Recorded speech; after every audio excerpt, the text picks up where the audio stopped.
माँ की ममता बड़ी कोमल होती है महाराज। पिता यदि बच्चे को डांटे तब माँ की ममता आगे खड़ी हो जाए। कहती मेरे लल्ला से कछु नहीं कहो, जो कुछ कहना हमसे कहो। हाँ, अगर बेटा गुस्सा में हो, बहुत ज्यादा गुस्सा में, तो माँ कहती है कोई बात नहीं, धीरे बोलो, लल्ला सुन लिए। हाँ हाँ हाँ हाँ, माँ समझाती है बेटे को। इसीलिए तो कहते हैं कि सबसे बड़ी गुरु होती है यदि बच्चे की, तो माँ सबसे बड़ी गुरु होती है। माँ बच्चे को यदि बचपन में संभालना चाहे तो संभाल सकती है, अच्छा बुरा ना ही बनाया करती है। बच्चा चोरी करके यदि कुछ लाया तो माँ ने छिपा के घर में रख लिया, कुछ नहीं कहा बच्चे से। दूसरे दिन कह दिया लीला वो बिटिया पे लौकिया लगे तो ले बर्फी बना देंगे। हाँ, अब जब तुम छोटी छोटी चोरी करवाओगे तो बच्चा किसी दिन बड़ा चोर बन जाएगा। बच्चों को ये समझाओ कि एक भी पैसे की किसी की चीज ना चुराएं, किसी की भी बेईमानी ना करें, कभी भी झूठ ना बोले, क्योंकि ये बहुत बड़े पाप होते हैं। अच्छा, अभिमानी कौन हुआ करते हैं जानते हैं? घमंड किन्हें होता है? जो अपनी मेहनत से धन कमाते हैं उन्हें कभी घमंड नहीं होता है। घमंड केवल दो ही लोगों को हुआ करता है, एक वो जिन्हें अपने बुजुर्गों की धन संपत्ति मिल गई हो, फिर वो कहते हैं हमारी औकात जो है कोई है हमारे बराबर का। कौन कहता है? जिन्हें बुजुर्गों का धन मिला हो। और एक वो बेईमान महाराज जो बेईमानी से कमाता हो, उसे अभिमान होता है।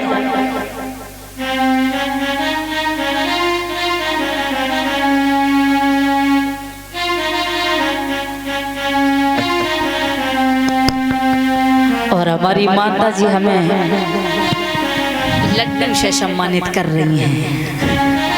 लड्डू लेके आई हैं हमारी माता जी स्पेशल।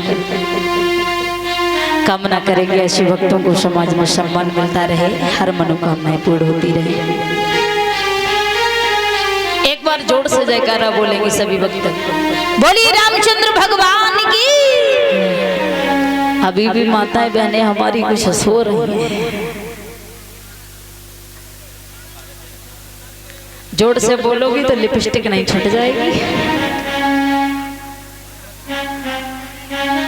हाँ, हाथ उठा के बोलो ताकि अच्छी अच्छी चूड़ियां पहने हो, लोग देखें कि कितनी बढ़िया चूड़ी पहन के हैं।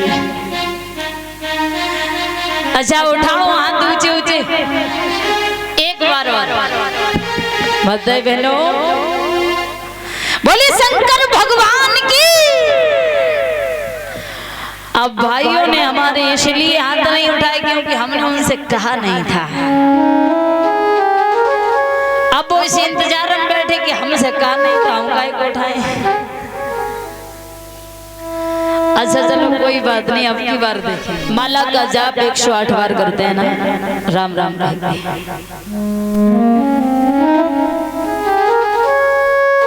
तो राम राम कहने से एक माला का जाप हो जाता है महाराज।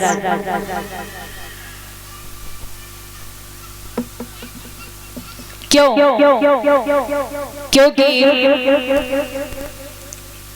हिंदी के अक्षरों में का खा गा में माँ किस नंबर पर आता है, रा किस नंबर पर आता है, रा किस नंबर पर आता है? छोटे छोटे बच्चे बता देंगे। का खा गा में रा कितने नंबर पर आता है?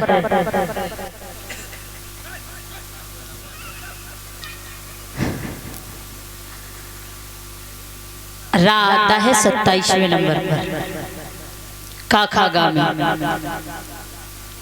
और रा के पीछे क्या लगेगा राम कहने से? रा आ दूसरे नंबर पर आता है। और माँ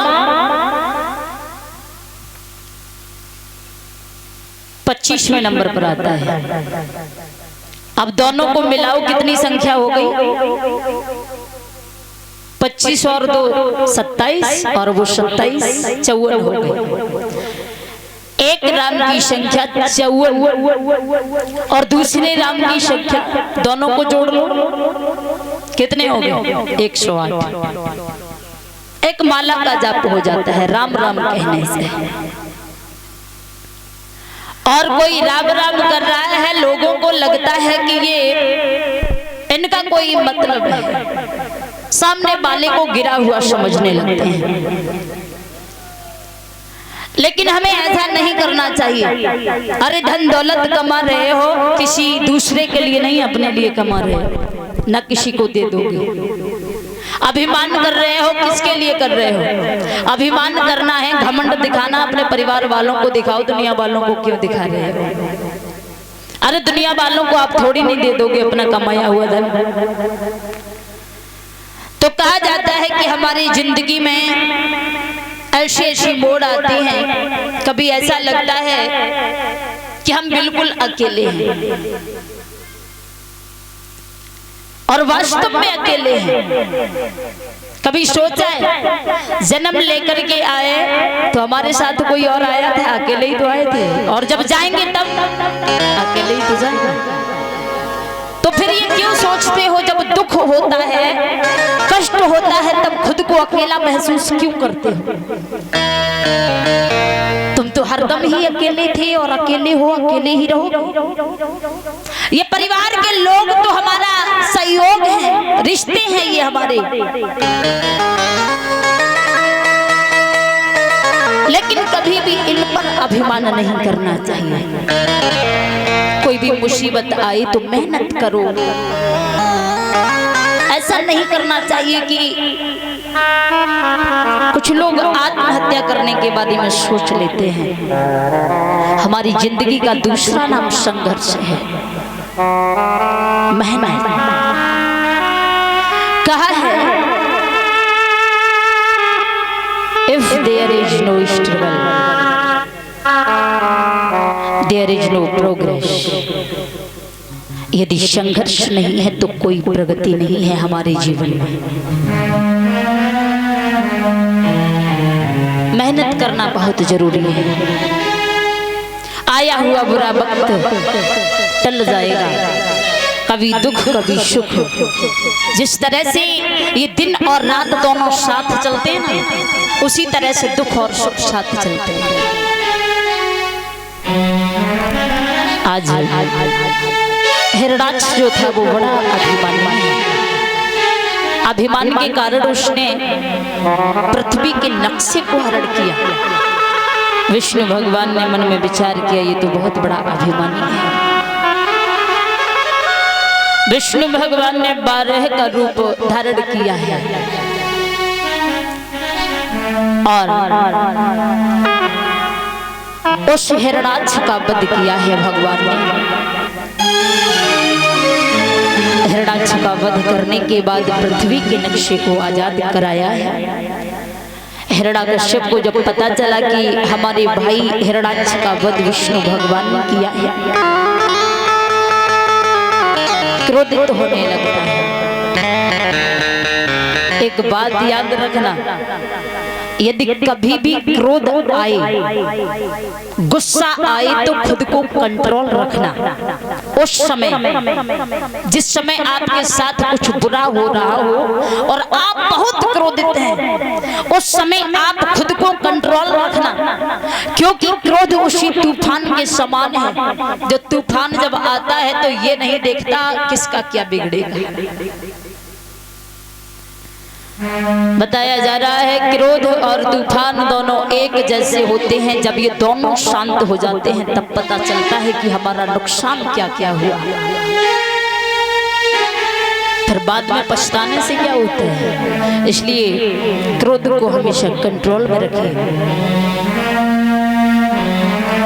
आज हिरण्याकश्यप ने मन में विचार किया है कि उस विष्णु भगवान से हम बदला अवश्य लेंगे और हम बदला लेने के लिए भगवान की तपस्या करेंगे। चल दिए। रास्ते में जा रहे थे तो एक वृक्ष पर देखा कि एक तोता बैठा हुआ था जो भगवान का नाम ले रहा था। हिरण्यकश्यप ने जैसे ही देखा मन में विचार किया, अशुभ हो गया, वापस लौट आई। पत्नी ने पूछा, आप तो भगवान की तपस्या के लिए गए थे लेकिन वापस क्यों आ गए? हिरण्यकश्यप ने कहा, क्या बताएं, जब रास्ते में पहुंचे तो अशुभ हो गया, वापस आ गए। बोले क्या अशुभ हुआ? रानी का यादू बहुत चालाक थी, पता था उन्हें हमारे पति कभी भक्ति नहीं करते हैं, गलती से ही एक दो बार प्रभु का नाम यदि इनके मुंह से निकल जाए तब भी कुछ तो पाप कम होगा। पूछने लगी वह तोता क्या कह रहा था? हिरण्यकश्यप ने कहा कि वह तोता राम राम कह रहा था। कुछ समय बीतने के बाद हिरण्यकश्यप ने कहा, हे रानी, अब हम जा रहे हैं, आप इस राज्य की देखभाल करना। चल दिए, घने से जंगल में पहुंचे। पहले लोग वर्षों तपस्या किया करते थे, इस कलयुग में यदि कोई आधा घंटा भी भगवान की भक्ति करे, भजन करे तो उसका भी फल मिलेगा। पहले भगवान को मनाने के लिए लोग वर्षों तपस्या किया करते थे, और अब देखो किसी से कहा जाए भैया चलो कथा चल रही है सुनने चलते हैं, बोले मरने तक का टाइम नहीं, आप कथा की बात कर रहे हैं। उल्टा जवाब देते हैं। जब हिरण्यकश्यप घने से जंगल में पहुंचे हैं और भगवान की तपस्या करने लगते हैं,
भगवान ने देखा है कि हमारा भक्त भक्ति कर रहा है, हरि शिव शंकर गौरव मनाई,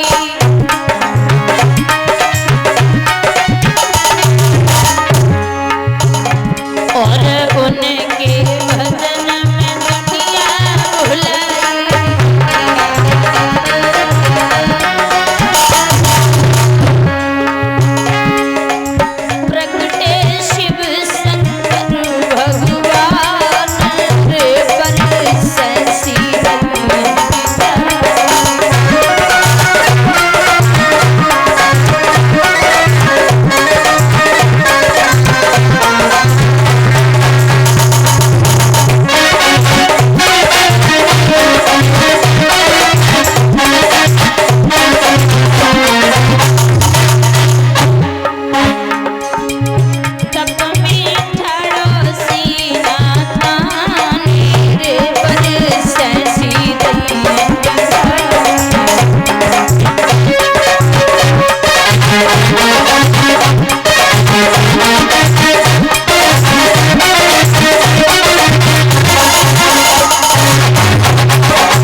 प्रकट हुए हैं।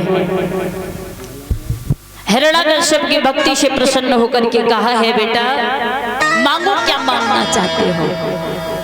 और भगवान तो वैसे भी बड़े दयालु होते हैं, और इससे मतलब नहीं कि हमें कौन याद कर रहा है, चोर है या डकैत है। उन्हें तो बस भक्ति से मतलब है। आज भगवान जब प्रकट हुए हैं तो कहा है, बेटा क्या मांगना चाहते हो, मांगो। तो हिरण्यकश्यप ने कहा, प्रभु आप हमें ऐसा वरदान दीजिए जो आज तक किसी को आपने हमें वो वरदान दिया ही ना हो। हमें वो वरदान चाहिए। प्रभु कहने लगे, बताओ कौन सा वरदान चाहिए। जवाब दिया, ना हम दिन में मरे ना रात में मरे,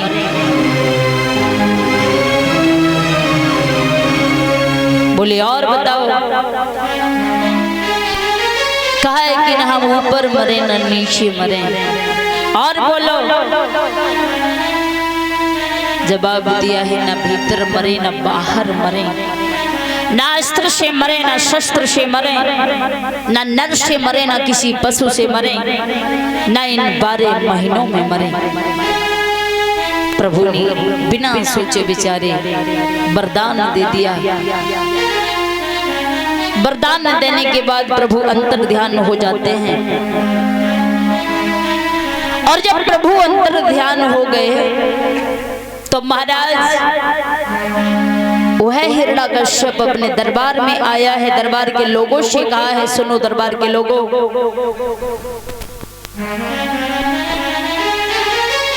पहले तो हम यहाँ के राजा थे, लेकिन आज से जानते हो कौन है। आज से हम यहाँ के भगवान हो गए। बोले भगवान? हाँ। यदि प्रजा के लोगों ने हमारी ये बात नहीं मानी तो उन्हें मार दिया जाएगा। जितने भी मंदिर बने हैं उन मंदिरों में हमारी तस्वीर लगा दी जाए, कोई भी भगवान की पूजा नहीं करेगा। और यदि कोई संत महात्मा नजर आए, हम पकड़ करके उन्हें हमारे दरबार में लेकर के आओ, क्योंकि पूजा होगी तो सिर्फ हमारी होगी। जानते हो क्यों? क्योंकि वह भगवान जो है वो हमारा बैरी है, हमारा दुश्मन है। हम उसकी भक्ति होने नहीं देंगे। प्रजा के लोग तो डर गए। उन्हें डर इस बात का था, यदि हमने हिरण्यकश्यप की बात नहीं मानी तो ये हमें मरवा देगा। और जान तो हर किसी को प्यारी होती है, मरना कौन चाहता है। अच्छा, ये तो सब कहते हैं कि हमें स्वर्ग चाहिए महाराज, ये तो सब चाहते हैं कि हमें स्वर्ग चाहिए, और किसी के लिए जहर घोल करके दिया जाए और कहा जाए कि आपको ये जहर पी करके और स्वर्ग की प्राप्ति होगी। खूब समझाओ उन्हें कि स्वर्ग मिलेगा, जहर पी लो मर जाओ, लेकिन फिर भी जहर नहीं पिएंगे महाराज। स्वर्ग से प्यारे हमारे प्राण होते हैं। अरे स्वर्ग मिले या नरक, लेकिन हम मरना नहीं चाहते। ये हर कोई चाहता है। आज प्रजा के नर नारी बड़े दुखी हैं, लेकिन फिर भी कर क्या सकते हैं, हिरण्यकश्यप की पूजा करने लगे। संत महात्माओं को बड़ा कष्ट हुआ। संत महात्मा बड़े दुखी हैं। हे प्रभु, ये कैसा पापी पृथ्वी पर जन्म लेकर के आया है, ना किसी को भक्ति करने देता है, ना खुद करता है। इधर हुआ ऐसा है, जब महाराज पृथ्वी पर अत्याचार बढ़ गए हैं, पृथ्वी हैरान है। भगवान ब्रह्मा जी की सभा में सभी देवी देवता पहुंचे हैं, सभी अपने अपने दुख भरी कहानी सुना रहे हैं। प्रभु क्या करें हम, आप ही कुछ करो ना प्रभु। तो आज भगवान ने आकाशवाणी द्वारा कहा है, चिंता न करो, जिसका तुम्हें डर है ना उसी की पत्नी कयादू के गर्भ से और हमारा सच्चा भक्त जन्म लेकर के आएगा।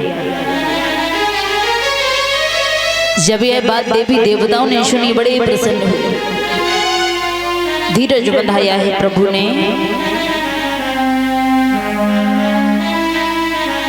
इधर इंद्र को इस बात की खबर नहीं थी कि रानी कयादू के गर्भ से भगवान का भक्त जन्म लेगा।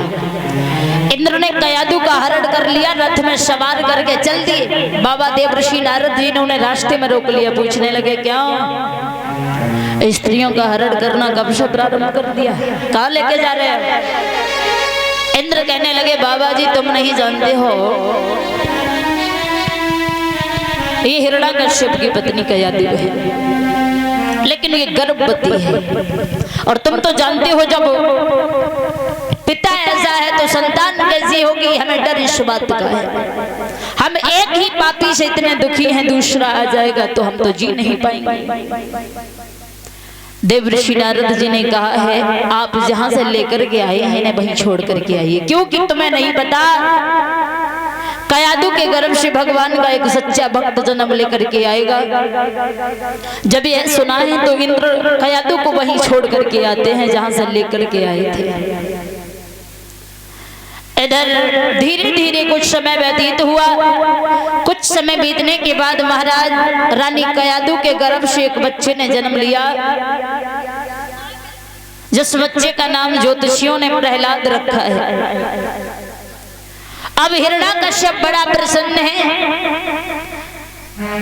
कि जिस तरह से हमारी पूजा करते हैं प्रजा के लोग, उसी तरह से हमारे बच्चे की भी पूजा करेंगे। हर कोई चाहता है, बच्चों के बारे में हर कोई सपने सजाता है।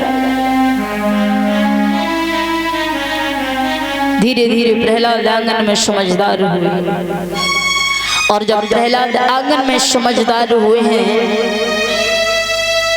हिरण्याकश्यप ने मन में विचार किया है बच्चा हमारा बड़ा हो गया है, शिक्षा ग्रहण करानी चाहिए। गुरु शंडामर्क की पाठशाला में शिक्षा ग्रहण करने के लिए प्रहलाद को भेज दिया। हर रोज प्रहलाद जाया करते थे, रोजाना वापस आया करते थे। एक बार की बात महाराज, प्रहलाद पाठशाला से वापस आ रहे थे तो उन्होंने रोने की आवाज सुनी कि एक कुमारी अपनी झोपड़ी में बैठी रो रही थी।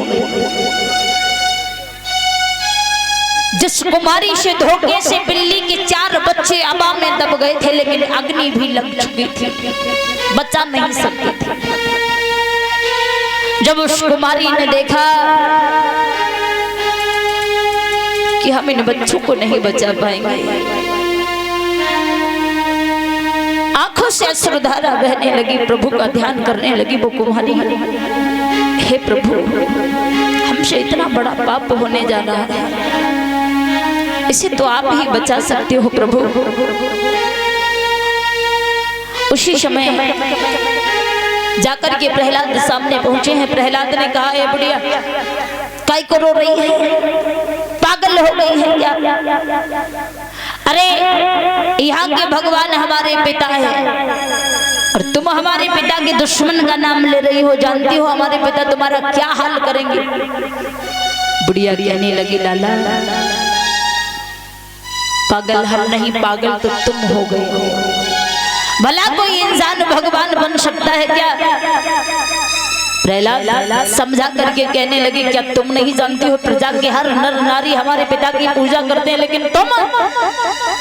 कुमारी ने कहा है बेटा यदि सूर्य के सामने दर्पण कर दिया जाए तो उसकी चमक तो सूर्य की तरह हो सकती है। सूर्य के सामने यदि शीशा कर दिया जाए तो उसकी चमक तो सूर्य की तरह हो सकती है, पर वो सूर्य नहीं बन सकता। इसलिए लाला तुम्हारे पिता तो एक साधारण इंसान है, भगवान तो कोई और है। विश्वास न हो तो आजमा के देखो। हमें उस पिता के यहाँ जाना नहीं पड़ेगा, वो परम पिता परमेश्वर यही से हमारी पुकार को सुनेंगे। प्रहलाद ने जब सुना तो जवाब दिया, यदि तुम्हें उस भगवान पर इतना भरोसा है तो बुलाओ अपने भगवान को, और यदि नहीं आए तो तुम्हें और तुम्हारे परिवार को फांसी की सजा दी जाएगी। जब यह सुना अब तो कुम्हारी और दुखी हो गई। हे प्रभु, अब तक तो तुमने हमें एक दुख दिया था, लेकिन एक दुख और दे दिया। हमारे खातिर हमारे परिवार को फांसी की सजा हो जाएगी। यदि आप नहीं आए प्रभु तो आंखों में आंसू भर के कहने लगे,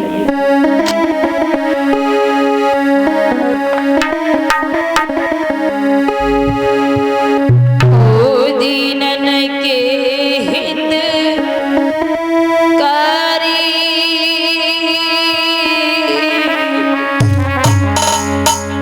तुमने कामर देर लगाई।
इधर कुमारी की पुकार को जैसे ही भगवान ने सुना तो प्रभु की कैसी कृपा हुई। जब सवेरा हुआ, सवेरा होने के बाद जब प्रहलाद घर आए हैं, कुमारी से कहा है इस सभा को खोलिए, जरा हम भी तो देखें तुम्हारे प्रभु आए या नहीं। आज कुमारी रोती जा रही है और रोते रोते उस सभा को खोलती जा रही है। प्रभु की ऐसी कृपा हुई, जैसे ही कुमारी ने आबा को खोला, वो सभी बच्चे निकल करके भागने लगे। बच्चों को भागता हुआ देख करके प्रहलाद समझ गए वास्तव में हमारे पिता कोई भगवान नहीं है, परम पिता परमेश्वर तो कोई और ही है। हाथ जोड़ करके कुमारी से कहने लगे, मैया वो प्रभु हमें कैसे प्राप्त होंगे माँ, आज हमें बता दो, उस प्रभु की शरण में हम जाना चाहते हैं माँ। तो उस कुमारी ने छोटे से प्रहलाद को राम राम लिखना सिखाया। जैसे ही सुना है कि राम नाम कहने से हमें प्रभु की प्राप्ति होगी, बड़े प्रसन्न हो गए। जहाँ भी बैठते हैं भगवान के नाम की रटना लगाते हैं। जाकर के पाठशाला में पहुंचे, बच्चों की भारी भीड़ में बैठे हैं, लेकिन गुरु संडामर को वहां नहीं थे। गुरु के न होने के कारण बच्चों के बीच में बैठ करके छोटे से प्रहलाद सभी को राम का नाम लिखना सिखाने लगे। तब तक वहां पर गुरु शंडामर्क आ गए। जैसे ही उन्होंने देखा है कि प्रहलाद भगवान का नाम लिखना सिखा रहे हैं, सभी बच्चों को हाथ में छड़ी उठाई, प्रहलाद के पास में जाकर के पहुंच गए। बोले हैं बेटा, जानते हो तुम ये क्या कर रहे हो? तुम किसका नाम ले रहे हो? तुम्हारे पिता का ये सबसे बड़ा बैरी है, सबसे बड़ा दुश्मन है, और यदि तुम्हारे पिता को पता चला तो वो हमें भी मरवा देंगे, तुम्हें भी, किसी को नहीं छोड़ेंगे। इसलिए लाला तुम हमारी बात मानो, हम तो तुम्हारे गुरु है ना। और बच्चा जो समझदार होता है वो इतनी बात माता पिता की नहीं मानता जितनी गुरु की मानता है। माता पिता कहते कहते थक जाए, हाथ निकाल हम तुझे मारेंगे, नहीं निकालेंगे। और टीचर ने यदि एक बार भी कह दिया ना, दोनों हाथ कह दिया, लो मार, वो गुरु है। आज गुरु शंडामर्क प्रहलाद को समझा रहे हैं,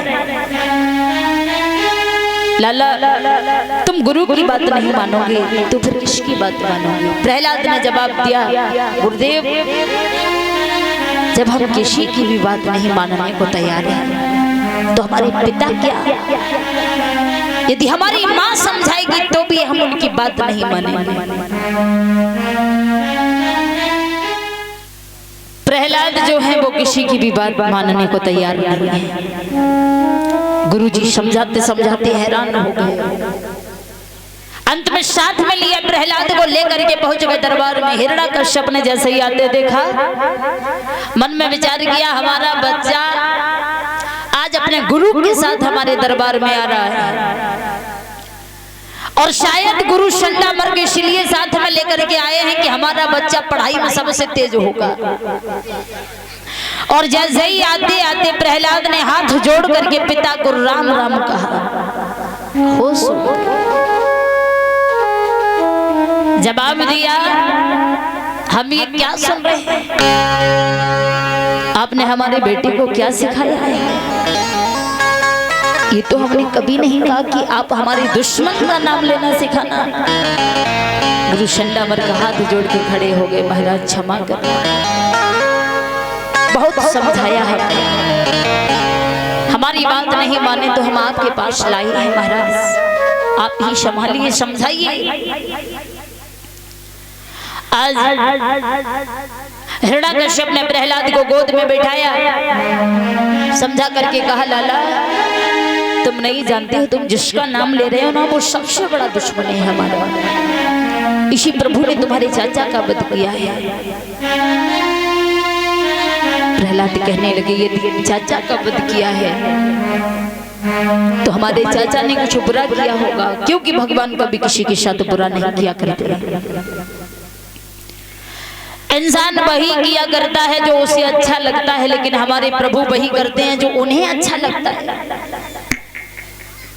इंसान क्या करता है, सारे दिन मेहनत करता है फिर भी सुकून नहीं है, शांति नहीं है घर में। क्यों? क्योंकि हमारे कर्म ही अच्छे नहीं है। एक बार की बात बताएं महाराज, संकेत दिया जा रहा है। एक बार यमराज जी प्रभु की आज्ञा पाकर के और पृथ्वी पर एक व्यक्ति को लेने के लिए आए। तो यमराज जी ने उस व्यक्ति से कहा, चलो आपका टाइम हो चुका है और आप हमारे साथ चलो। उस व्यक्ति ने पूछा, आप कौन है? बोले, हम यमराज हैं, हर किसी के प्राणों को लेके जाते हैं। व्यक्ति ने जैसे ही सुना रो करके कहने लगा, प्रभु हम पर क्षमा करो, कुछ दिनों तक और जीना चाहते हैं। यमराज कहने लगे, अच्छा तुम कुछ दिनों तक और जीना चाहते हो, लेकिन हम कुछ दिनों तक रुक नहीं सकते, क्योंकि भगवान की आज्ञा है और वो आज्ञा हम टाल नहीं सकते।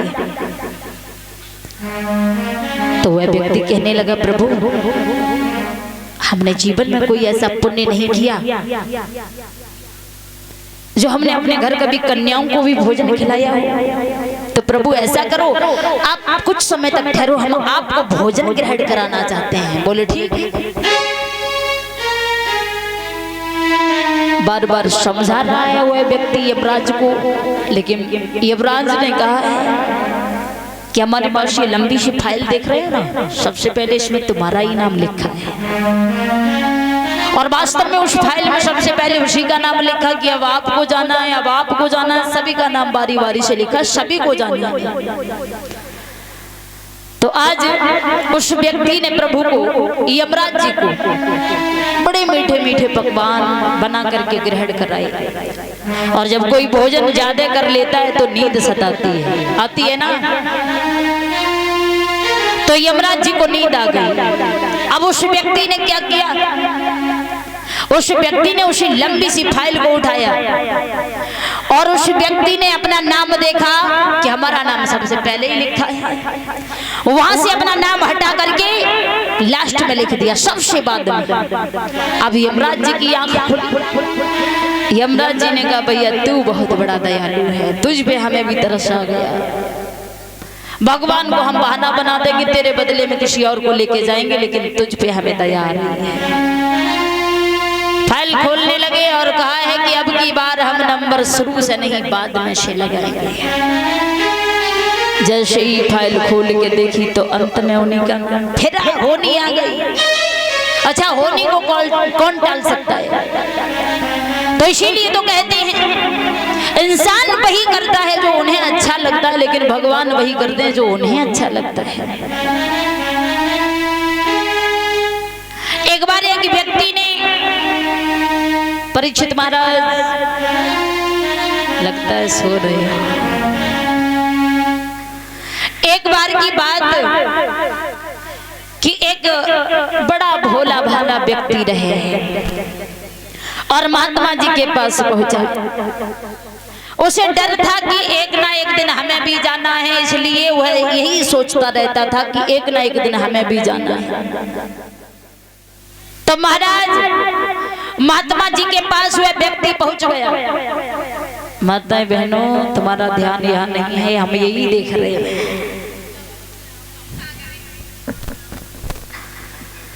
इधर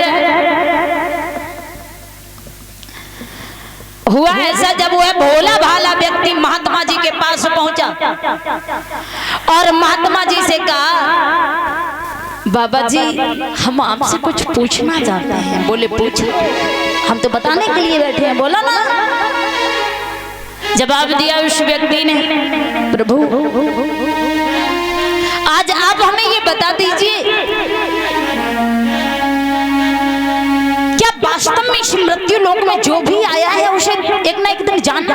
प्रभु बोले हाँ, हर किसी को जाना। बोले अच्छा ये बताओ, हम औरों का अंतिम संस्कार देख रहे हैं, कोई मरता है तो एक दूसरे का अंतिम संस्कार करते हैं, लेकिन जब हर व्यक्ति ही मरेगा तो जो बाद में मरेगा उसका अंतिम संस्कार कौन करेगा? कौन करेगा बाबा? बाबा कहने लगे, मूर्ख हो तो आते हैं जाते हैं, यदि कोई मरता है तो जन्म भी तो लेता है।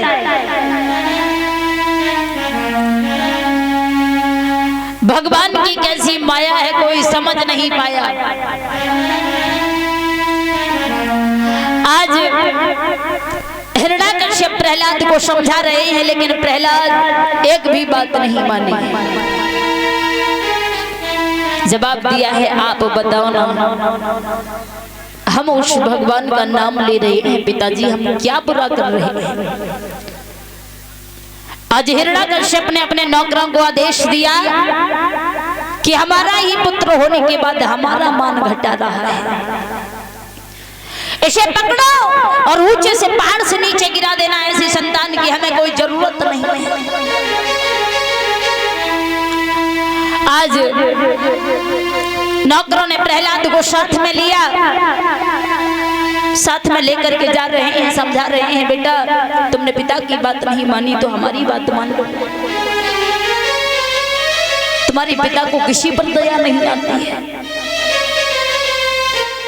वो तुम्हें छोड़ेंगे नहीं, इसलिए तुम हमारी बात मानो। प्रहलाद ने जवाब दिया, हमारे पिता ने जितना आपसे कहा है आप वही करो। मजबूर हो गए नौकर। छोटे से प्रहलाद को ऊंचे से पहाड़ से जैसे ही नीचे गिराया तो प्रहलाद ने अपने नेत्रों को बंद कर लिया, प्रभु का ध्यान किया है। तो बीच में ही प्रभु ने गोद में ले लिया। अब तो पूरा भरोसा हो गया प्रहलाद को, हमारे प्रभु हमारी रक्षा के लिए आएंगे, हर बार आएंगे। अब तो भगवान की भक्ति में लीन हो जाते हैं, कोई अच्छा नहीं लगता। जब नौकरों से पहले जाकर के प्रहलाद पिता के दरबार में पहुंचे, तब तक पीछे से नौकर भी आ जाते हैं। फिर राम राम कहा। हिरण्यकश्यप ने जवाब दिया, हमने आपसे कहा लेकिन सुना नहीं आपने। नौकरों ने कहा, प्रभु क्षमा करना, हमने इसे ऊंचे से पहाड़ से नीचे गिराया लेकिन ये नहीं मरा, आप ही बताओ हम क्या करें। हिरण्यकश्यप ने प्रहलाद को साथ में लिया, अपनी रानी कयादु के पास पहुंच गए और कयादु के पास में पहुंच करके कहा, है लो रानी, ये तुम्हारा पुत्र जो ये हमारी बात नहीं मान रहा है, अपने पिता की बात नहीं मान रहा है, तो आप ही संभालिए। रानी कयादु ने बेटे को गोद में लिया। हिरण्यकश्यप ने कहा है, यदि आपका कहना माने तो अच्छी बात है, ना माने तो इसे जहर दे करके मार देना, हमें ऐसी संतान की जरूरत नहीं है। गोद में बिठा लिया मैया ने बेटे को, बहुत समझा रही है लेकिन प्रहलाद कहाँ मानने वाले हैं।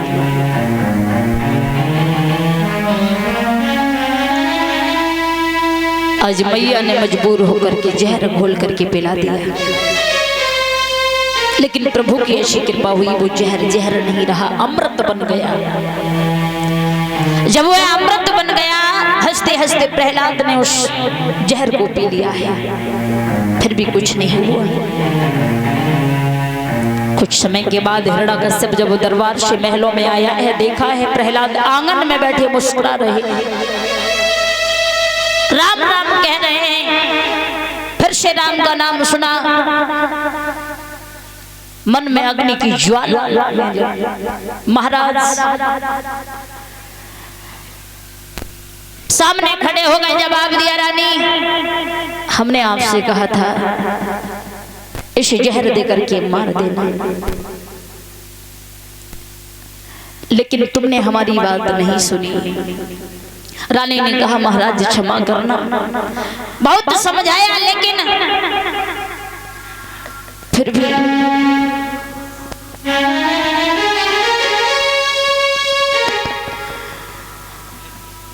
आज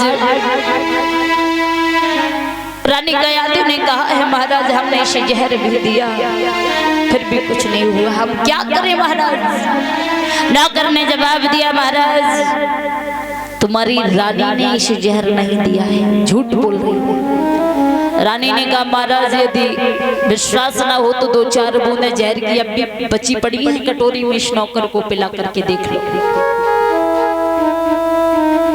जैसे ही वो बचा हुआ जहर नौकर को पिलाया गया तो नौकर दुनिया को छोड़ गया। अब तो और क्रोध बढ़ गया हिरण्यकश्यप का कि अब तो हमारा दुश्मन इसकी रक्षा करने के लिए आने लगा। हाथ पकड़ा, साथ में लेकर के पहुंच गए दरबार में। आज्ञा दी है कि इसे पागल हाथियों के झुंड में डलवाया जाए। ऐसा ही किया गया, लेकिन फिर भी कुछ नहीं हुआ। सर्पों के बीच में डलवाया गया, फिर भी कुछ नहीं हुआ। जवाब दिया, कढ़ाई में तेल गरम करवाओ, हम इसे तड़पा तड़पा करके मारेंगे। जब कढ़ाई में तेल गरम करवाया गया, उस कढ़ाई की ओर प्रहलाद देखते हैं, आंखों से अश्रुधारा बहती है। प्रभु तुम्हारी भक्ति करने से हमें इतना सताया जा रहा है, और भगवान के भक्तों को ही दुख क्यों मिलता है। हे प्रभु, यदि आप नहीं आए इस बार हम मारे जाएंगे। भगवान का ध्यान कर रहे हैं। इधर हिरण्यकश्यप ने जैसे ही प्रहलाद को पकड़ा और उस गरम तेल में जैसे ही डालना चाहा, तेल तेल नहीं रहा, पुष्प बन गई। पुष्पों में पड़े प्रहलाद मुस्कुरा रहे हैं, प्रभु के नाम की रटना लगाए हुए पड़े। अब तो उन्हें भरोसा हो गया, हमें कोई नहीं मार सकता।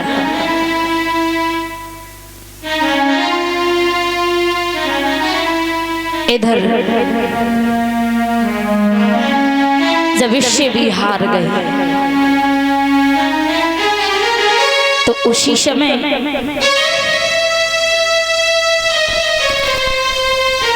मन में विचार किया है आप क्या करें। और जिस पर भगवान की कृपा होती है भला क्या कोई उसे मार सकता है।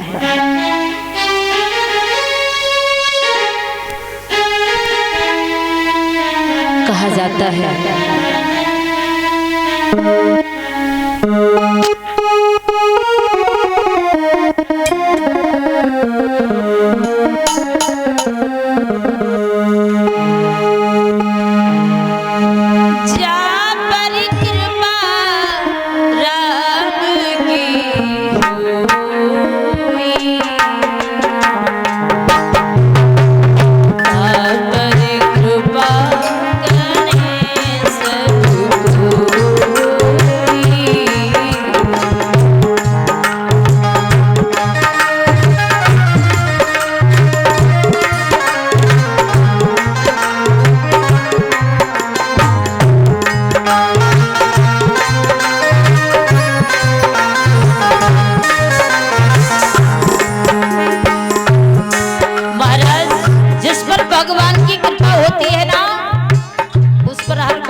जिस पर प्रभु की कृपा होती है उस पर हर कोई कृपा करने लगता है।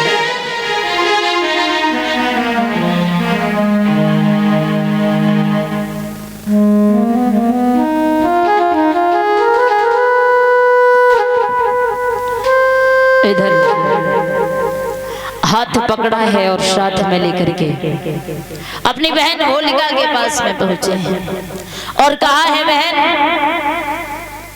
क्या करे, हमारा बेटा होने के बाद प्रजा में हमारा ही मान घटा रहा है, इसकी वजह से हमारा सम्मान कम हो गया बहन। आज होलिका ने जब सुना है तो कहा है भैया आप चिंता न करो, हम समझाएंगे इसे। और बुआ को भतीजे बड़े प्यारे होते हैं। बुआ के घर भतीजा जाए तो कहती है बुआ आज मेरा भतीजा आ रहा है। भैया से भी प्यारे भतीजे। आज होलिका ने समझाया आप चिंता न करो, हम समझाएंगे। लेकिन होलिका अपने भैया से पहले से ही नाराज थी,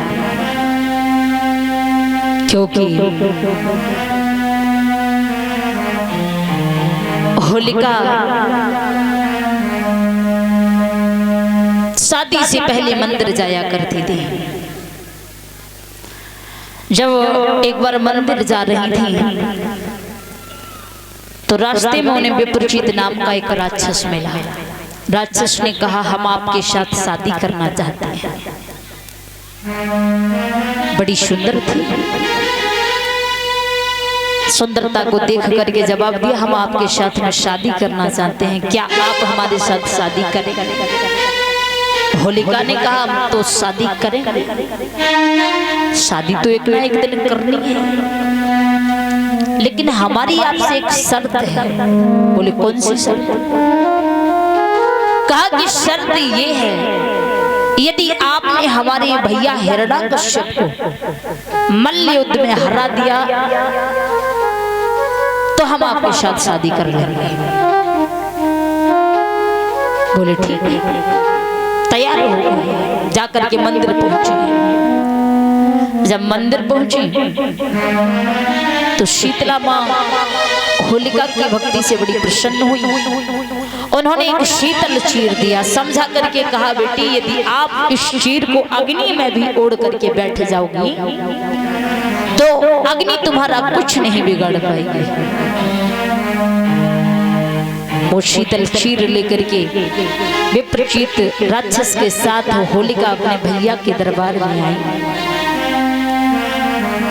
जैसे ही हिरण्यकश्यप ने अपनी बहन की ओर देखा, पूछने लगी, ये साथ में कौन है? होलिका ने कहा, भैया क्षमा करना, इनका नाम विप्रचित है, ये हमारे साथ शादी करना चाहते हैं,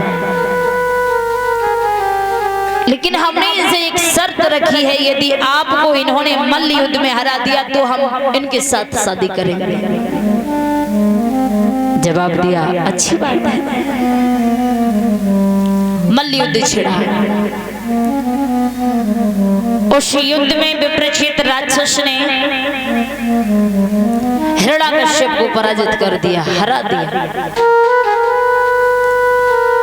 उसे लगा कि हमारा अपमान हो गया। बहन की शादी तो कर दी, लेकिन क्रोध शांत नहीं हुआ। जब बहन आंगन में पहुंची अपनी ससुराल में, संध्या का समय था,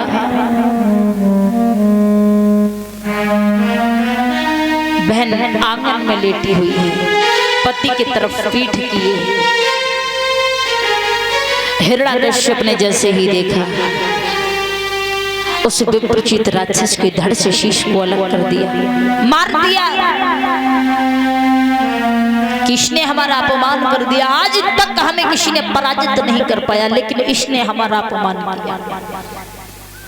इसी क्रोध में आकर के अपनी बहन होलिका को विधवा कर दिया था। उसी दिन से होलिका ने ये प्रण कर लिया था कि एक न एक दिन हम अपने भैया से